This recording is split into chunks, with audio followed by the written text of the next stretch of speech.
Hi, my name is Liz Bowen. I am a realtor and the owner of Red Bow Realty here in beautiful Colorado Springs, Colorado.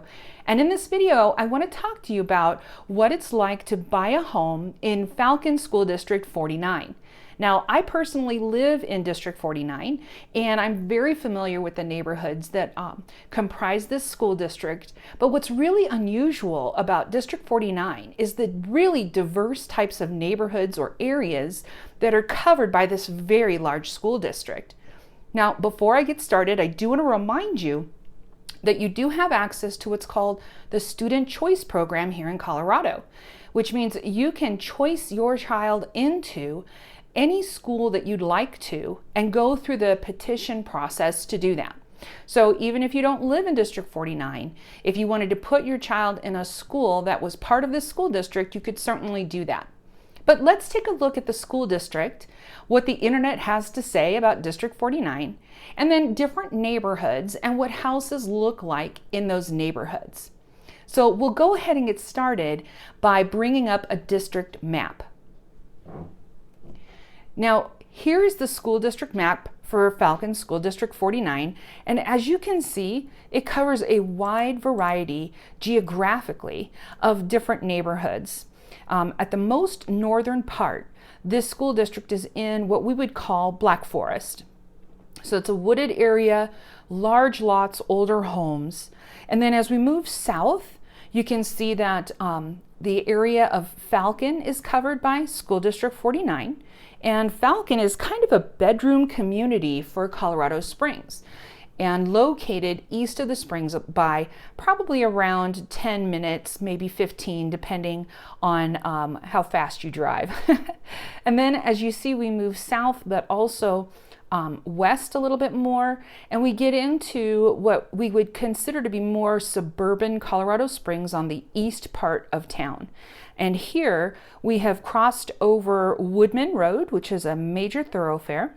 And we're basically in those areas that are surrounded by, we'll say, Powers Boulevard to the left. And also kind of cutting through that would be Mark Scheffel, and move all the way south. So we're encompassing what we would call Cimarron Hills. So it's a wide geographical area, but the parts that you see in the lower left of this map would be your suburban homes in neighborhoods that would feel very, very comfortable if you're used to living in traditional neighborhoods that would be suburban areas. Now, there is a big green area to the right of that where we have a variety of different kinds of properties that we would call rural Falcon properties, versus the ones that are north a bit, north of Woodman, that is actually more like Falcon suburbs and some beautiful homes, golf course homes, that kind of thing. And then again, moving further north to the top of the map is where we're more into Black Forest. Hodgson Road kind of crosses through that, and we're potentially in the trees, larger lots again, and maybe older homes. So that's basically the area that Falcon School District 49 covers. And again, you can see that geographically speaking, it's a pretty big school district. Now let's take a look at what the internet has to say about Falcon School District 49. On this slide, what you can see is Falcon School District 49's information for folks who are investigating the school district. And one of the cool programs that they have is called 49 Pathways. And that is their belief that every student should travel down an individualized pathway that leads through competency and skill development to certain success after high school. The essential promise that inspires 49 Pathways is the district's commitment to creating excellent individual career and academic plans for every student. We can also see with this information that the leaders are committed to making the ICAP the center of every student's journey through secondary education. Every aspect of general, special, career, and technical education and non-traditional education are accessible on the path of every individual student. So the district feels strongly that some students demonstrate competency of core subjects and others who do excel in that area can be concurrently enrolled in college courses through District 49. So that's a great opportunity. They do have emphasis on creative and critical thinking. They have an international baccalaureate program, and they also can participate in workplace learning programs to connect with business champions and gain real-world knowledge and experience in their career pathway.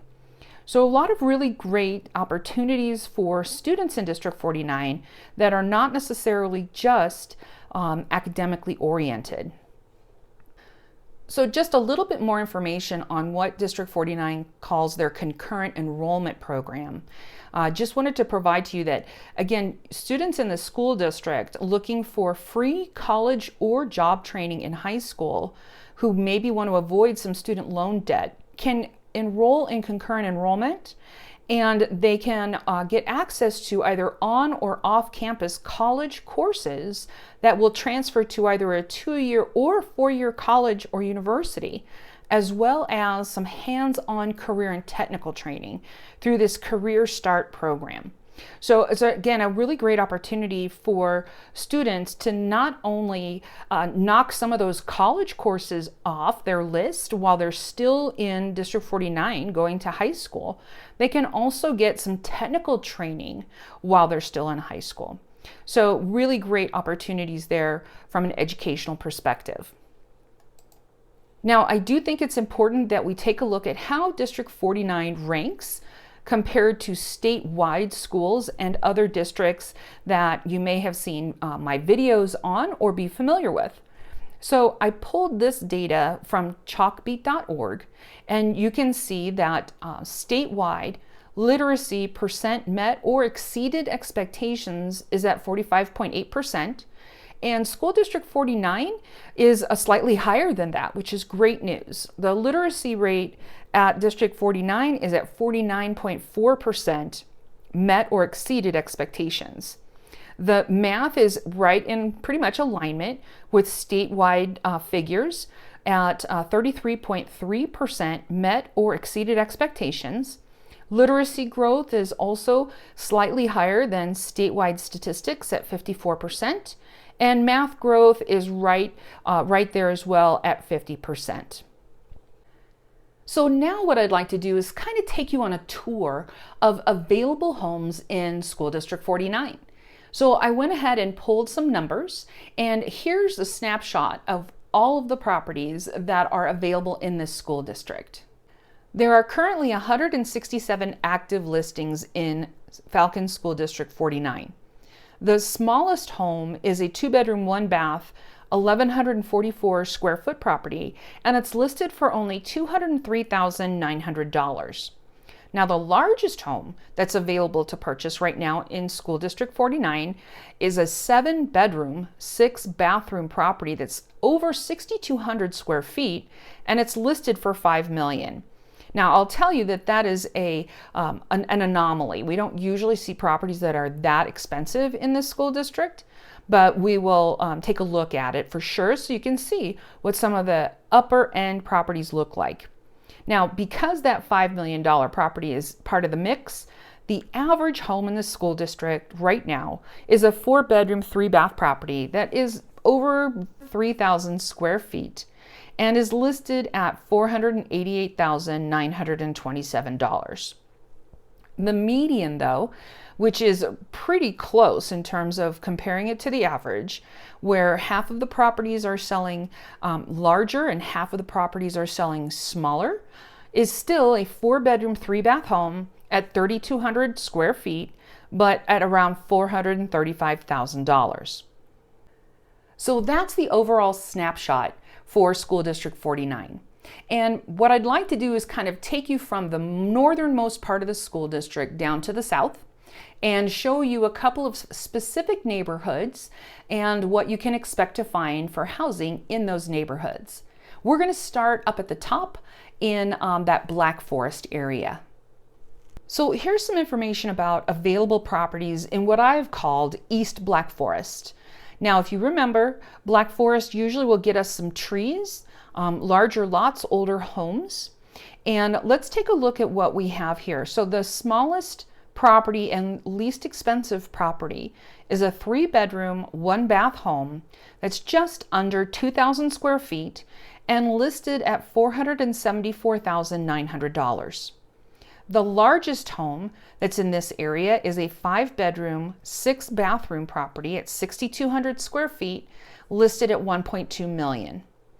Now, on average, we're looking at houses that are 4 bedrooms and 4 baths, just shy of 4,000 square feet, and more around that $789,000 price range.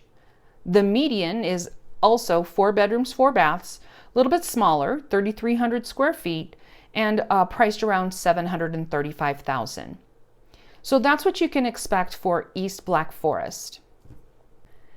As we move further south, we hit Falcon, which is the town that I actually live in.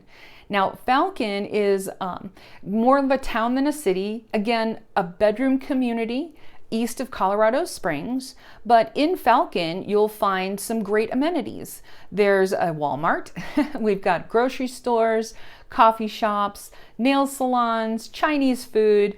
So while it's a rather small community, it still has that flavor of being a little bit slower than being, say, downtown Colorado Springs, right? A little bit more rural. But in Falcon, you're going to find to the north of Woodman some of those traditional suburban kind of neighborhoods, some not. And then as we move south of Woodman, but still in the Falcon area, a more rural experience. So let me kind of walk you through what Falcon looks like in terms of housing. So what I've called the Falcon suburbs would again be basically directly south from the East Black Forest information that we just looked at. And Falcon suburbs currently has about 48 properties that are available to purchase. We're looking at the smallest here at a 3-bedroom, 2-bath home, 1,848 square feet, and just shy of $300,000. The largest home in this area is a 7-bedroom, 5-bath property at 5,794 square feet and listed at $640,000. But on average, what you'll find in the Falcon suburbs are going to be 4-bedroom, 3-bath properties around 3,600 square feet and right around that $450,000 mark. What's great about Falcon suburbs is that traditionally speaking, in many situations, you'll find slightly larger lots. And because of that, we find a lot more 1-story or what we call rancher homes with finished basements. And so if you're looking for more 1-level living and finished basements, maybe 3-car garages, they're regularly available in Falcon suburbs. Now, like I mentioned, heading south while you're still kind of in Falcon, but south from, say, Woodman Road, which dead ends at Highway 24, you're going to find a more rural environment. So let me show you what houses look like in Falcon Rural. So here we're looking at 17 properties. And again, you can kind of see that they are basically south and east from what we've been talking about before, with the exception of one property that you can see where the word Peyton is. Peyton is the next town 9 miles up 24 that is usually in its own school district, but this property was showing up as still being in District 49. So of these 17 homes, the smallest is a 3-bedroom, 2-bath home, 1,144 square feet at $275,000. But we also have a bigger home, 6 beds, 5 baths, 4,800 square feet at $1.5 million. On average, what we're looking at here is 4 bedrooms and 3 bathrooms, about 2,600 square feet property, around $570,000. The median, though, is a slightly smaller experience, 3 bedrooms, 2 baths, 2,600 square feet, and $500,000. As we move west from Falcon and a little bit further south, we get into, again, what I was kind of calling the standard kind of suburb feel on the eastern edge of Colorado Springs. Now, there are a lot of great amenities here, and a relatively new in development or neighborhood that is quite large, contains several schools, and that's called Banning Lewis Ranch. So I want to take you through Banning Lewis Ranch specifically, as this is a fairly unique neighborhood and relatively new. Banning Lewis is basically at the north, bordered by Woodman Road, and then at the west, bordered by Mark Sheffel Road. At the south, we're looking at Dublin. And then as we head east, there isn't a major street that really delineates where Banning Lewis ends. And as you can tell from this map, I do want you to know that Banning Lewis is still in development. So there's a lot of brand new homes or to-be-built homes that you can find in this neighborhood. But there are definitely resale properties that are also available to purchase. So when we look in Banning Lewis right now, because of the new construction, my statistics show that we have 30 houses available to buy. And the smallest is a 2-bedroom, 2-bath, 1,227 square foot home listed at $270,000. The largest home in this area, though, is a 7-bed, 5-bath, 6,200 square foot, beautiful property at just over $5 million. On average, what you find in Banning Lewis is 4 bedrooms and 3 baths, 3,400 square feet, and anywhere from $440,000 to $608,000. Now, the next neighborhood I want to talk to you about basically puts us west of Mark Sheffel. Right, so Banning Lewis was to the east of Mark Sheffel, and now the 2 remaining neighborhoods I want to focus on, which are Indigo Ranch and Stetson Hills, as well as Springs Ranch, are going to be, again, west of Mark Sheffel. So let's start off with Stetson Hills Indigo Ranch. There are 38 properties that are available in this neighborhood. The smallest is a 2-bedroom, 2-bath, 1,457 square foot home listed at $260,000. The biggest home that's available is a 5-bedroom, 4-bath, just over 4,000 total square feet, listed at $574,900. But on average, what you'll find in Stetson Hills Indigo Ranch is 4 bedrooms, 3 baths, about 2,500 square feet, and more around the $375,000 price range. The median is 3-bedroom, 3-bath, 2,600 square feet, and $366,000. So if your price range is around that $350,000 mark and you're looking for a home in District 49, then this is a great neighborhood for you to consider. The homes are a little bit older, although there is areas where we have some new construction. But in general, you're looking at fairly established suburban neighborhoods. Now, the beauty of living in this neighborhood is that Powers borders you on the west, and Powers is a major thoroughfare, but there's a lot of really great amenities on Powers. Lovely restaurants, there's Costco, there's new construction around there as well in terms of new commercial opportunities, there's great shopping, and there's also a movie theater.